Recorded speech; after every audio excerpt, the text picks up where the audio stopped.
카카오가 주가 조작과 계열사 매출을 부풀린 혐의로 금융당국 조사와 감리를 받고 있는데요. 이번엔 또 다른 건으로 공정거래위원회 제재에 직면한 데 이어 국민연금도 주권 행사에 나서겠다고 압박하고 있습니다. 이승은 기자입니다.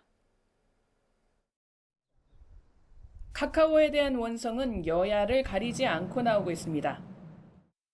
과도한 수수료, 콜 수수료를 대폭 낮추어서 신용카드 결제 수수료 정도 한 1% 정도를 좀 해줬으면 좋겠다. 가맹점주들 같은 경우에는 수수료를 5%에서 11%를 내야 되는, 그걸 제시하면 숨이 턱 막힌다라는.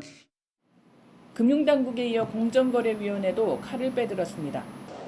지난 2월 카카오티 블루 가맹택시 콜 몰아주기로 과징금 257억 원을 부과한 공정위는 경쟁사 가맹택시 콜 차단 혐의로 제재하겠다는 내용의 심사보고서를 보냈습니다. 카카오 모빌리티가 의견을 밝히면 제재 여부를 심의하게 됩니다.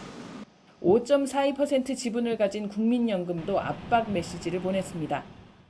국민연금은 카카오와 카카오페이 지분 보유 목적을 기존의 단순 투자에서 일반 투자로 바꿨습니다.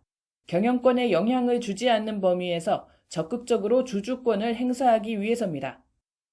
사업 구조라든지 자산 매각이라든지 이런 부분들에 대해서 의견을 충분히 전달할 수 있거든요. 다른 기관 투자자들이 여기에 영향을 받을 가능성은 충분히 있거든요.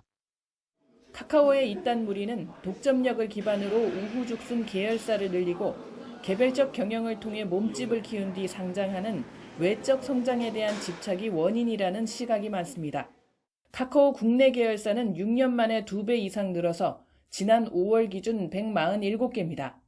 자산 총액 5조 이상 대기업 중 두 번째로 많고 비슷한 업종의 네이버보다 3배 정도 많습니다. 2년 전 국회에서 상생 경영을 다짐했지만 달라졌다는 평가를 못 받고 있습니다. 하지만 사실 골목사건은 저희는 절대로 침해한 사업엔 진출하지 않을 거고요. 만약에 그 부분이 좀 관여돼 있다면 반드시 철수를 하겠습니다. 침해가 아니라 오히려 골목사건을 도와줄 수 있는 방법을 적극적으로 좀 찾겠습니다. 최대 위기를 맞아 준법 윤리 경영을 감시할 외부 기구를 설립한 카카오. 혁신 경영을 할 수 있을지 관심이 모아집니다. YTN 이승은입니다.